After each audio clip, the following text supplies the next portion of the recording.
Assalamualaikum warahmatullahi wabarakatuh. Halo, berjumpa lagi dengan saya, Aulia Nurrahma Erwini. Bagaimana kabar kalian? Setelah libur 2 minggu, apakah semangat belajarnya sudah muncul kembali? Harus sudah ya, semangat. Nah, berhubung pandemi COVID ini belum usai, maka kita masih belajar dari rumah ataupun melaksanakan pembelajaran jarak jauh. Kali ini kita akan masuk ke dalam pembahasan mengenai teks negosiasi. Kata negosiasi pasti sudah sering kalian dengar ya. Tapi sebelum kita masuk ke dalam pengertian negosiasi, kita ingat terlebih dahulu bahwa sejatinya kita terlahir sebagai makhluk individu dan juga makhluk sosial. Ketika kita menjadi makhluk sosial, kita menjalin interaksi dengan orang lain. Nah, dalam berinteraksi dengan orang lain, jelas tidak selamanya itu mulus ataupun sesuai dengan keinginan kita. Pasti kita pernah mengalami perbedaan pendapat dengan orang lain.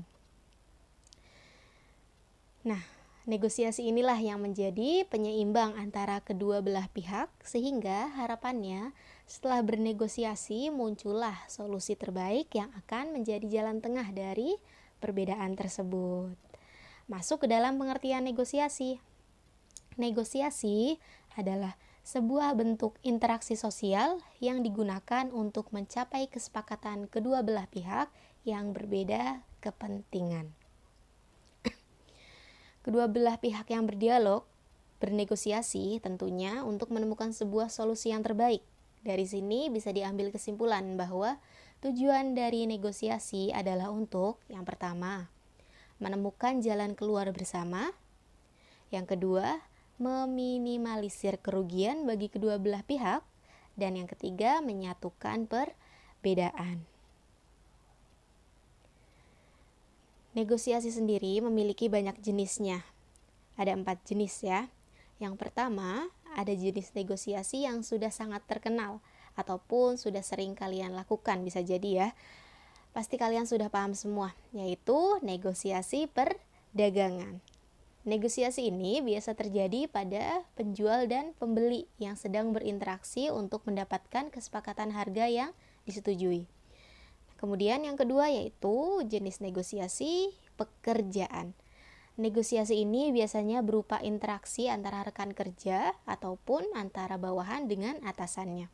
Misal sedang bernegosiasi ingin mengajukan cuti atau ingin mendapatkan gaji lebih. Selanjutnya ya, negosiasi yang ketiga, negosiasi peraturan atau kebijakan. Negosiasi ini juga sering terjadi pada kalian. Negosiasi, contohnya negosiasi antar guru dengan murid pada awal semester ketika membahas peraturan kelas ya. Ataupun negosiasi yang terjadi antara kalian dengan orang tua kalian. Contohnya nih, misal ada orang tua yang membuat aturan bahwa pukul 8 malam kalian sudah tidak boleh mempermainkan atau memegang HP ataupun gawai. Nah, kemudian kalian kurang setuju karena dirasa masih ada keperluan saat malam ya, misal mengerjakan tugas atau apa.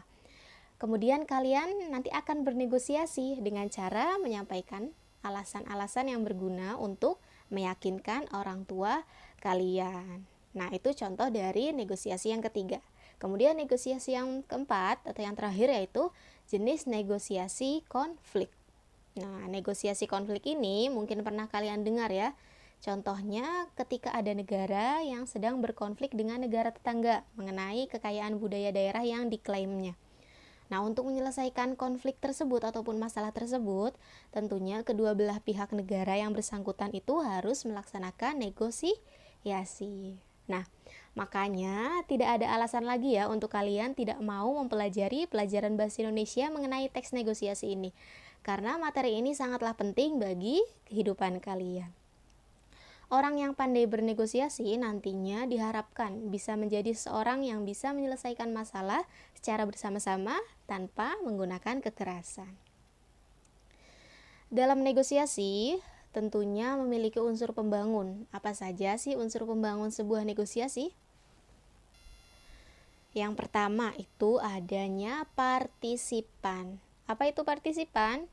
Partisipan adalah pihak yang terlibat dalam negosiasi tersebut. Nah, dalam negosiasi minimal ada 2 partisipan, yaitu yang pertama, pihak yang mengajukan pengajuan, dan yang kedua, pihak yang menawar. Tetapi jika negosiasi tersebut dirasa tidak bisa berjalan hanya dengan dua pihak, maka biasanya ada pihak tiga yang membantu ataupun biasa disebut dengan perantara. Unsur pembangun yang kedua yaitu adanya perbedaan kepentingan. Jelas ya, kita bernegosiasi itu karena ada perbedaan. Kalau tidak ada perbedaan, kita tidak usah bernegosiasi ya. Paham ya? Misal kalian sedang butuh HP nih untuk menunjang pembelajaran saat PJJ di rumah. Kalian mintalah HP ke orang tua kalian. Tetapi ketika minta, orang tua kalian langsung mengiyakan. Berarti itu tidak usah ada negosiasi kan? Langsung dibelikan. Berarti negosiasinya tidak perlu. Nah, beda cerita kalau orang tua kalian awal mulanya tidak menyetujui kalian beli HP baru dengan alasan HP kalian masih bagus. Kemudian kalian memberikan alasan lagi. Contohnya HP yang lama sudah tidak bisa digunakan untuk membuat video, ataupun dengan memberi alasan yang meyakinkan lainnya. Kemudian akhirnya orang tua kalian setuju membelikan HP baru untuk kalian. Nah, itulah baru terjadi sebuah negosiasi. Kemudian unsur pembangun nomor 3 yaitu adanya pengajuan dan penawaran. Ini sudah sangat jelas ya. Nah, yang terakhir unsur yang keempat yaitu adanya kesepakatan.